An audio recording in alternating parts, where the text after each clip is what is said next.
Après 6 années au pouvoir, Louis XVI remercie Maurepas et souhaite officiellement régner seul, sans ministre principal.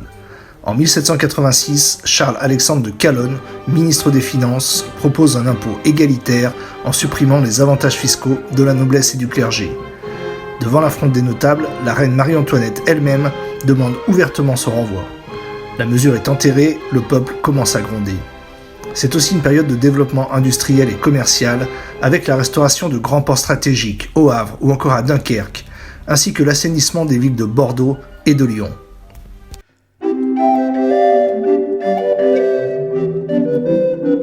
En ce jour du 4 avril 1786, sur les 9h du soir, à la nuit tombée, un enfant nouveau-né vient d'être trouvé, exposé sur le banc de la porte d'entrée de l'auberge du sieur Prost, appelée Logis du Lion d'Or, au bas de Charly. Aussitôt prévenu, maître Antoine Fournier, le lieutenant de juge de la juridiction de Charly, s'est précipité sur le lieu de la trouvaille, accompagné de maître François Chalamel, le procureur d'office, et du sieur Jean-Pierre Jury, le greffier. Et effectivement, sur le banc de pierre à gauche de la porte d'entrée de l'auberge du sieur Prost, ils ont aperçu un enfant qui paraissait nouvellement né. Il était vêtu d'une mauvaise coiffe indienne fond bleu avec des rosettes rouges. En déshabillant le nouveau-né, les officiers de justice reconnurent alors que l'enfant était de sexe masculin.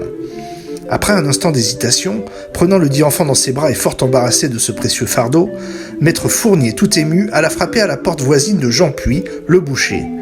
Apercevant dans la cuisine Claudine Fournet, la femme du dit Puy, le lieutenant de juge lui remit et recommanda le nouveau-né. Elle ne s'attendait pas à un tel cadeau.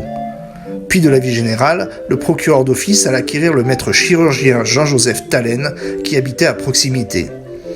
Survenu prestement, Tallène diagnostiqua à son tour que l'enfant était de sexe masculin, et que la naissance ne remontait qu'à environ une petite heure. À la requête de Claudine Fournet, le nouveau-né fut ondoyé sur le champ par le maître chirurgien. C'était déjà une sécurité.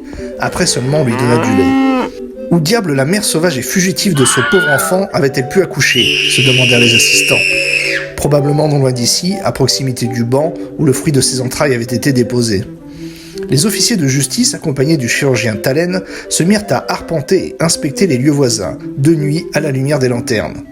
Soudain, à quelques 250 pas près de la maison de Letras, au-devant du clos du sieur Ribou, sur le grand chemin de Charly à Lyon, le chirurgien Tallène reconnut que l'herbe de la balme avait été récemment froissée. Mieux que ça, dans ladite balme, il y avait même quelques traces de sang. Tallène, ayant examiné ces traces suspectes et quelques autres marques d'accouchement, et surtout un arrière-fex appelé placenta, affirma que ces dites traces annonçaient évidemment qu'il s'était fait là un accouchement sur la balme du chemin, et très récemment.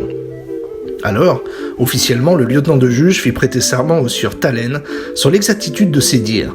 De retour chez Puy, où vagissait maintenant l'enfant trouvé, le sieur greffier rédigea tout un procès-verbal pour servir et valoir ce que de raison.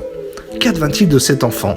La justice de Charly n'en dit pas davantage, et la mention de son baptême ne figure pas dans le registre paroissial de l'année.